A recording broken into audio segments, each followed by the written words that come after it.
गांव में सोमनाथ नाम का एक हलवाई रहता था।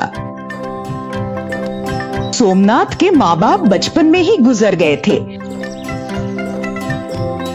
बचपन से ही वो अपनी दादी के पास रहकर ही बड़ा हुआ था। अपनी दादी से खाना बनाना सीखकर वो उस गांव में एक मशहूर हलवाई के तौर पर जाना जाने लगा। पता नहीं क्या था, सोमनाथ जो भी बनाता उसका स्वाद लाजवाब होता था।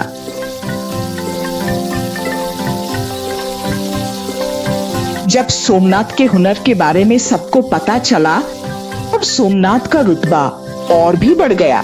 लेकिन सोमनाथ में एक कमजोरी थी, और वो ये थी कि ना, उसे अंधेरा होते ही दिखना बंद हो जाता था। बेचारा रात में देख नहीं पाता था, फिर भी वो खाना बना लेता था। जैसे जैसे उसके खाने के स्वाद के बारे में सबको पता चलने लगा, ठीक वैसे ही उसके रात में न देख पाने की बात भी धीरे धीरे सबको पता चल गई। इस वजह से कोई भी सोमनाथ से अपनी बेटी की शादी करने को तैयार नहीं हो रहा था। इसी बीच एक दिन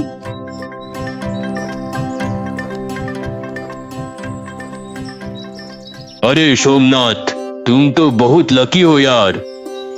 क्यों? क्या मेरी बीमारी के लिए कोई दवा मिल गई क्या? हाँ, हमने सारे वैद्यों के चक्कर लगा लिए हैं। तुम्हारा रतौंधी अब ठीक नहीं हो सकता। इसके बारे में सोचना बिल्कुल छोड़ दो। तो फिर आप ही बताइए कि मैं लकी कैसे हो गया?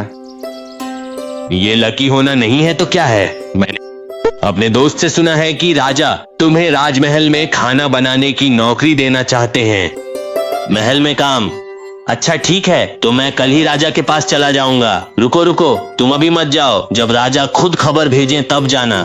ठीक है, मैं राजा की खबर आने का इंतजार करूंगा। राजेंद्र से ये खबर सुनकर सोमनाथ की खुशी का तो ठिकाना ही नहीं था। वो तुरंत अपनी दादी के पास गया और बोला, दादी दादी, महल में मेरी नौकरी लग गई है, ऐसा मुझे राजेंद्र ने बताया है। राजेंद्र तुझसे मजाक कर रहा होगा। अंधेरा होते ही तो तुझे कुछ दिखता नहीं है। कोई तुझे काम क्यों देगा? भले ही राजा तुझे काम दे भी दे, और जब उन्हें ये पता चलेगा कि तुझे कुछ दिखता नहीं है तो वो तुझे नौकरी से निकाल देंगे। मैं बिना देखे खाना बना सकती हूँ, इसलिए नौकरी देंगे। तो ठीक है, जब तुम्हारे लिए वहाँ से बुलावा आए तब चली जाना। रात हो गई है, अब सो जाओ। ये कहकर दादी वहाँ से चली गई। दादी को शायद मेरा महल में काम करना पसंद नहीं है। अगर राजा का बुलावा आने पर वो ये कहकर उन्हें वापस भेज दें कि मैं घर पर नहीं हूं, तो इससे अच्छा होगा कि जब तक बुलावा नहीं आता मैं बरामदे में ही सो जाऊं। यही सोचकर वो घर के बाहर बरामदे में चौकी पर लेट गई और राजा के बुलावे का इंतजार करने लगी। इसी बीच उस गांव के श्मशान में 3 भूत रहते थे। उन्हें खाना खाना बहुत पसंद था। इस गांव में सोमनाथ नाम का एक रसोइया रहता है। गांव वाले कहते हैं कि उसके हाथ का बना खाना बहुत ही स्वादिष्ट होता है। तो फिर हम उसके हाथ का बना खाना ही खाएंगे। जाओ तुम लोग सबसे छुपकर उसे उठा लाओ। सोमनाथ घर के बाहर बरामदे में सोया हुआ था। तभी वहां भूत आ गए और ऐ सोमनाथ, उठो उठो। कौन है? कौन? राजा साहब ने भेजा है। पर इतनी रात को क्यों भेजा है? बताना भूल गया था, इतनी रात है ना, रात में इसे कुछ दिखाई नहीं देता। फिर खाना कैसे बनाएगा? इसे ले जाने का कोई फायदा नहीं, रानी डांटेंगी। चलो यहाँ से चलते हैं। सोमनाथ को थोड़ा बहुत सुनाई दिया। उसे लगा कि महल से राजा का कोई संदेश आया है। ओह, रानी माँ ने भेजा है। तुम लोग कोई शक मत करो। भले ही मैं देख नहीं सकती, पर खाना बहुत अच्छा बनाती हूँ। हाँ, रानी ने तुम्हें ले जाने के लिए भेजा है। तुम्हारे हाथ के खाने का स्वाद चखने के लिए। ठीक है, तो फिर मैं दादी को बताकर आती हूँ। नहीं नहीं, उन्होंने कहा है कि ऐसे ले जाऊं कि कोई देख ना पाए। तो फिर चलो चलते हैं। क्या रानी माँ ने मेरे लिए पालकी नहीं भेजी? क्यों नहीं भेजेंगी? भेजिए, तुम्हारे सामने ही है, जाकर बैठो।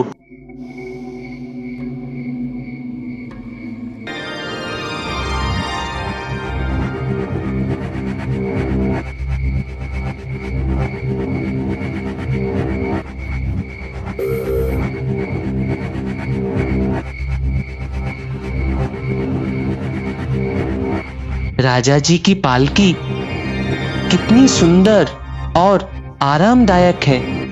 लग रहा है जैसे हवा में उड़ रही हूं।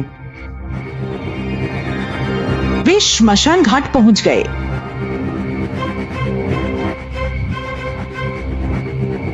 सोमनाथ पालकी से उतरकर भूतों के पीछे पीछे चलने लगा। तभी उसे दूर से सियार के रोने की आवाज सुनाई दी।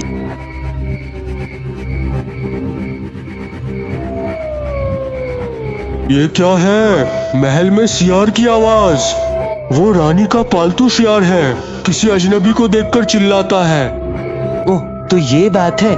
मुझे उस तरफ बिल्कुल मत ले जाना, मुझे लोमड़ियों से बहुत डर लगता है। ठीक है, चलो। क्या बात है? कुछ जलने की स्मेल आ रही है। महल में रोशनी के लिए मशालें जल रही हैं। चलो चलो। वो सब मिलकर अब रानी भूत के पास पहुंच गए। प्रणाम महारानी, अगर मेरा खाना आपको पसंद आया तो क्या आप मुझे काम देंगी? हाँ बिल्कुल दूंगी, पर बहुत भूख लगी है। क्या तुम बड़े बना सकते हो? हाँ, वो कौन सी बड़ी बात है। आप बस मुझे जरूरी सामान ला दीजिए, मैं अभी बना देता हूँ।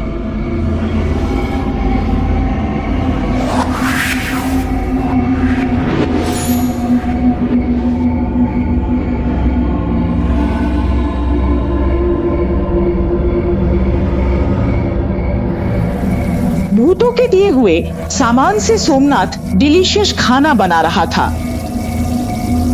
भूत उस खाने पर टूट पड़े और बड़े मजे से उसे खाने लगे।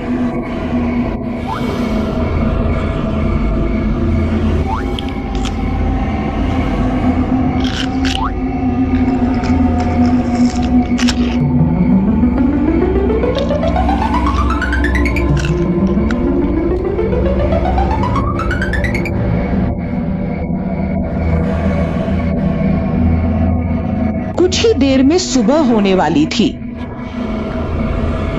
सोमनाथ अब बस भी करो, खाना वाकई बहुत ज्यादा डिलीशियस था। आज के लिए इतना ही। जाओ, हर दिन मेरे लोग तुम्हें लेकर आएंगे।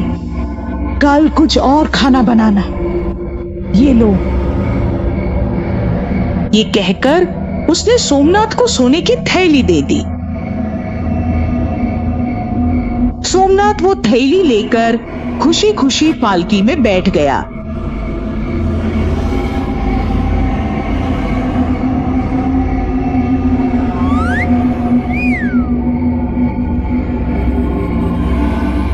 भूतों ने सोमनाथ को पालकी में उसके घर तक छोड़ दिया।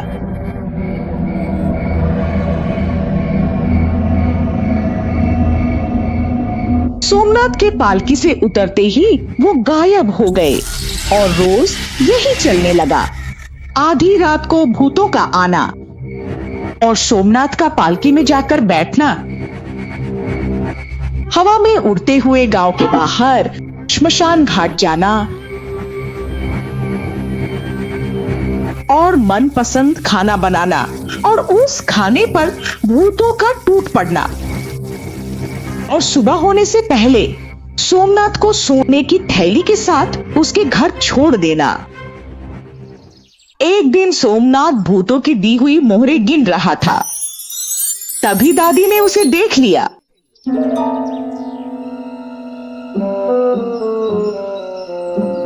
अरे बाप रे, इतना सारा सोना आखिर कहां से आया? दादी, ये सीक्रेट बात है, मैं आपको नहीं बता सकता। ये रहस्य की बात है। तूने कहीं चोरी तो नहीं की? सच सच बता मुझे।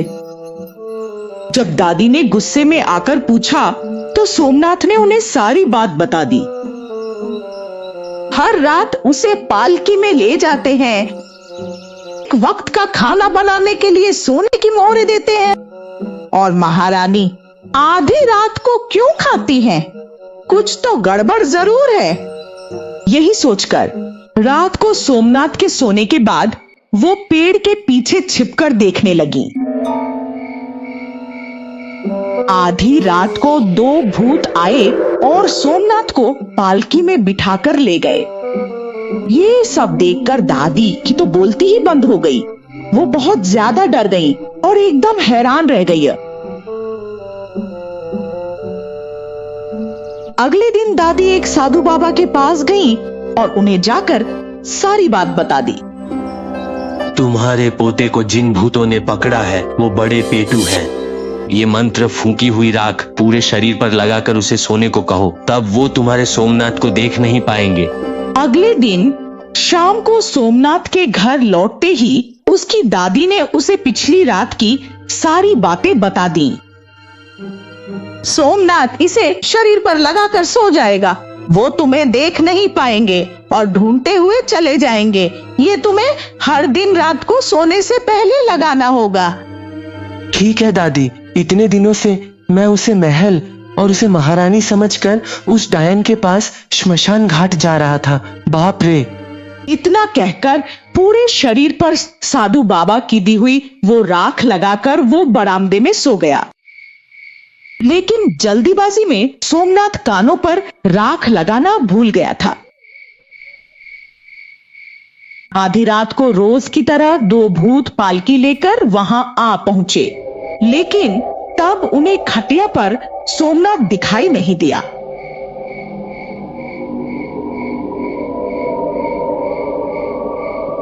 क्या बात है, सोमनाथ नहीं है? लगता है घर जाकर सो रहा है। चलो चलकर देखते हैं। इसका मतलब साधु बाबा की दी हुई राख की वजह से वो मुझे देख नहीं पा रहे। बाप रे, मैं तो बच गई।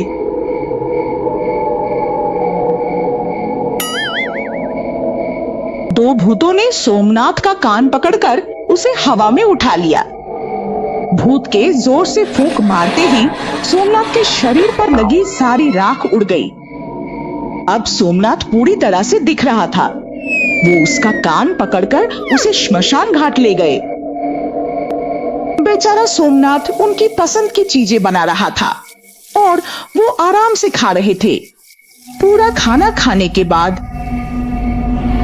अरे ओ सोमनाथ, हमसे बचने की कोशिश मत करना, समझे ना? ये कहकर वो उसका कान पकड़कर उसे घर छोड़ आए।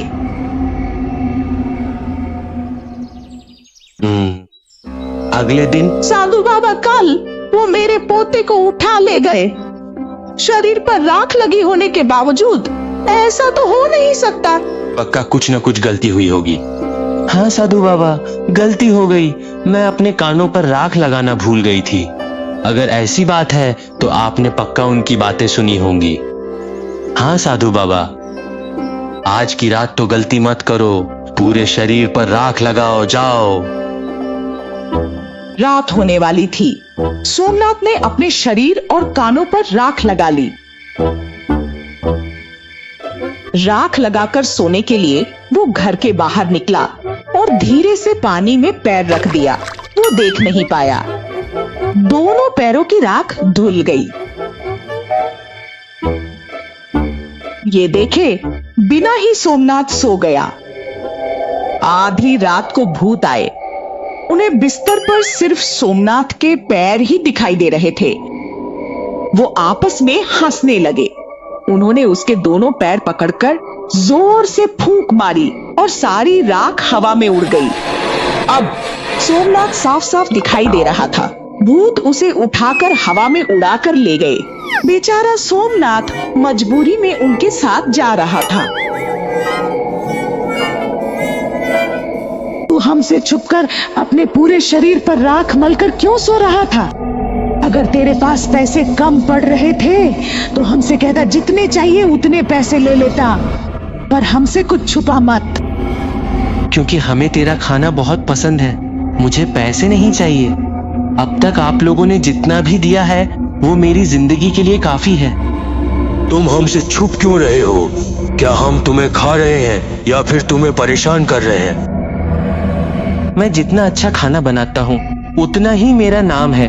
मैं देख नहीं सकता, इसीलिए सब मेरा मजाक उड़ाते हैं और इसीलिए कोई अपनी बेटी की शादी मुझसे नहीं करना चाहता।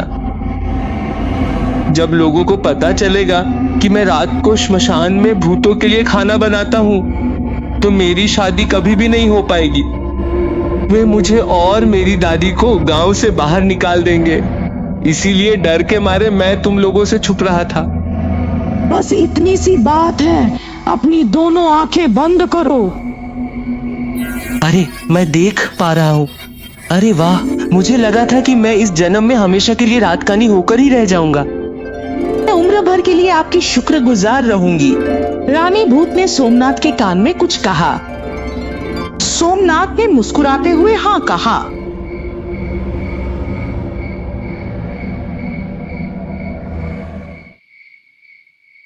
कुछ दिनों बाद सोमनाथ की शादी शैलजा से हो गई। सोमनाथ हर रात तरह तरह के पकवान बनाकर घर के बाहर रख देता था।